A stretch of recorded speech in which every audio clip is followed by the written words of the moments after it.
Many of us have family in Israel. More of us have friends in Israel.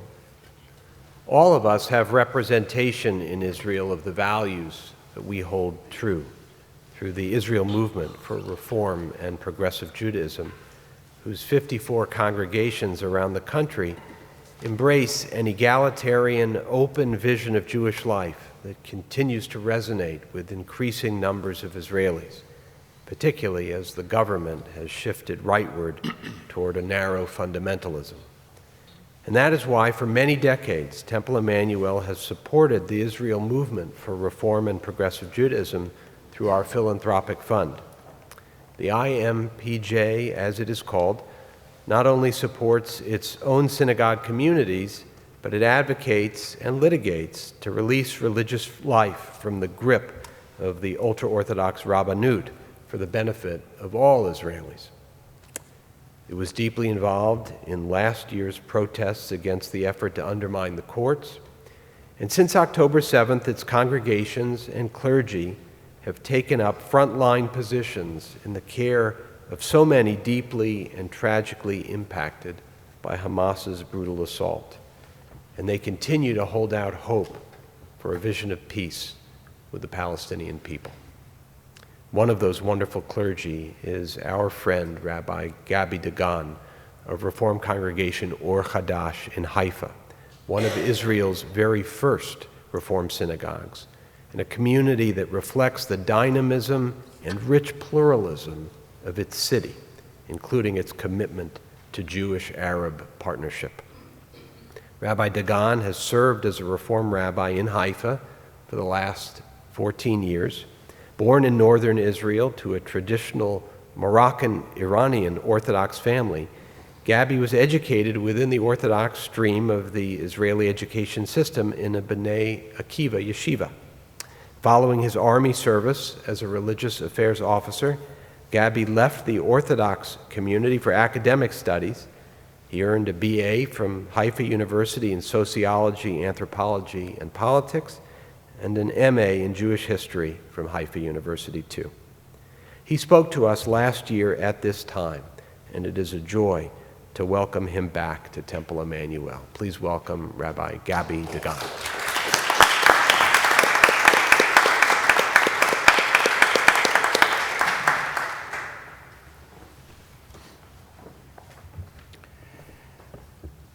I stood here, Shabbat Shalom.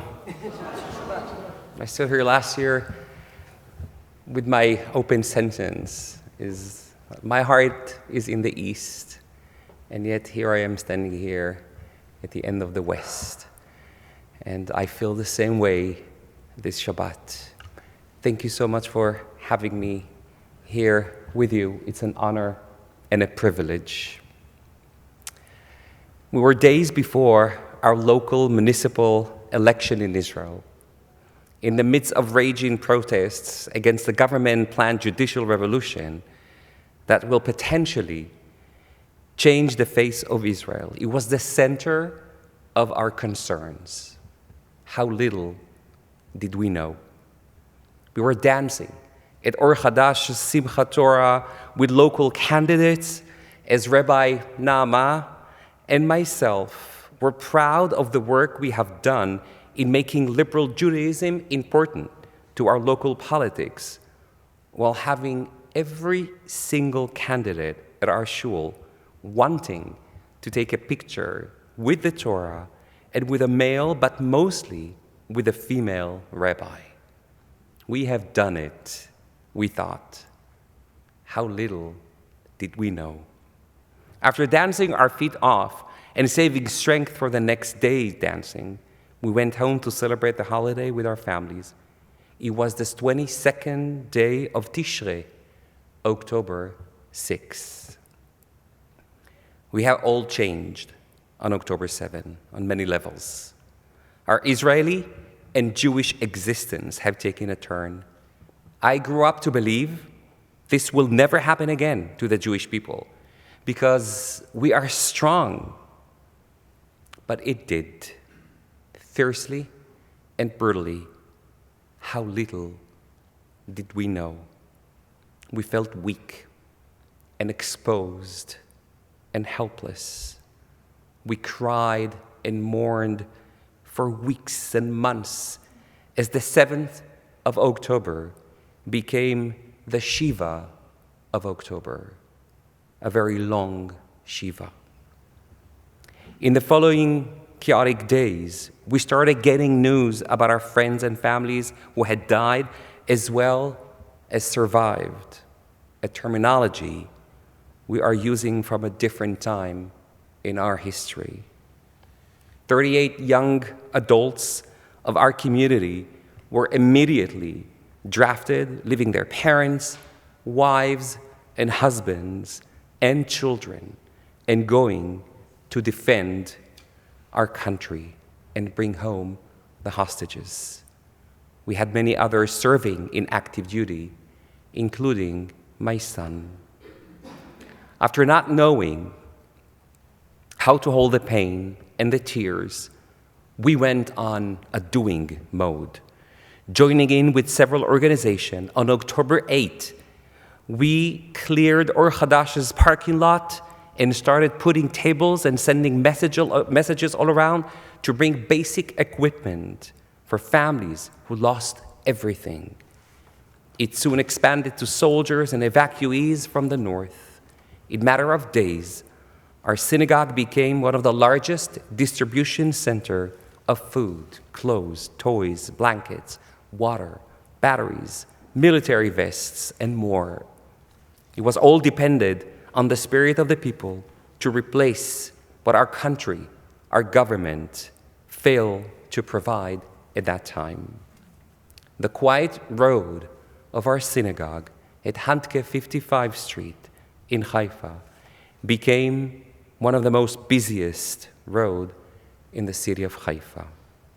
I was astounded to find that a handful of rabbis from the States took the first flight into Israel, into the middle of the war, and one of them was Rabbi Davidson. Thank you. There's a story in the Talmud, in the book of Ta'anit, a book of fasting. The sages taught, when the temple was destroyed for the first time, many groups of young priests gathered together with the temple keys in their hands. And they ascended to the roof of the sanctuary and said before God, Master of the universe, since we did not merit to be faithful treasurers and the temple is being destroyed, let the temple keys be handed to you. And they threw them upward, and a kind of palm of a hand emerged and received the keys from them. This story is of despair and loss. But this story can be read also as a story of shared responsibility, acknowledgement, and reaching out.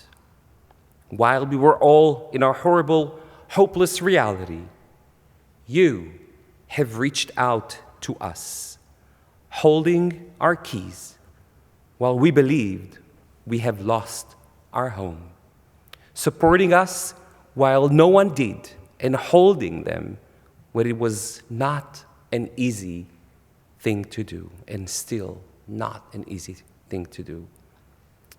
The Messiah, the Mashiach, was born, according to tradition, on the 9th of Av. On the day of destruction, hope was born, forcing us to hold impossible, conflicting realities at the same time. Israel, bring that complexity now more than ever. And in the midst of this horrible reality, you are still choosing us. You are still choosing to encourage us, to visit us, to support us in so many ways. Choosing us can be done by three things: the ability to embrace gvura, heroism.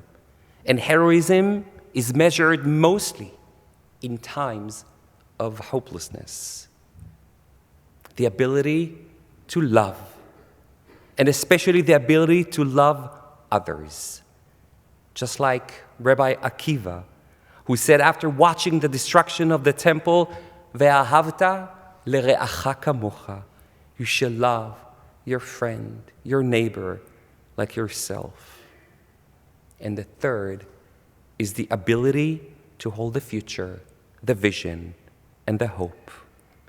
Reaching out to catch the keys thrown to the sky is, for me, an act of gvura, an act of love and of hope. Gvura is about holding unpopular opinions about Israel while caring and worrying about us. This gvura is empowered by your love to Israel and to the Jewish people, by understanding the connection, the role in our shared destiny, future, and hope. For that, I came here today to say thank you. Thank you for reaching out, for holding our hand, for embracing with us the complexity. Thank you. And as we are watching now, in the next hours and days, for our future in Israel, I do hope we can come out of this chazak chazak v'nitchazek, strong and be strengthened. But I can also say at the same time, min hashamayim nenucham kulanu, and may we all be comforted from heaven. Thank you. Shabbat shalom.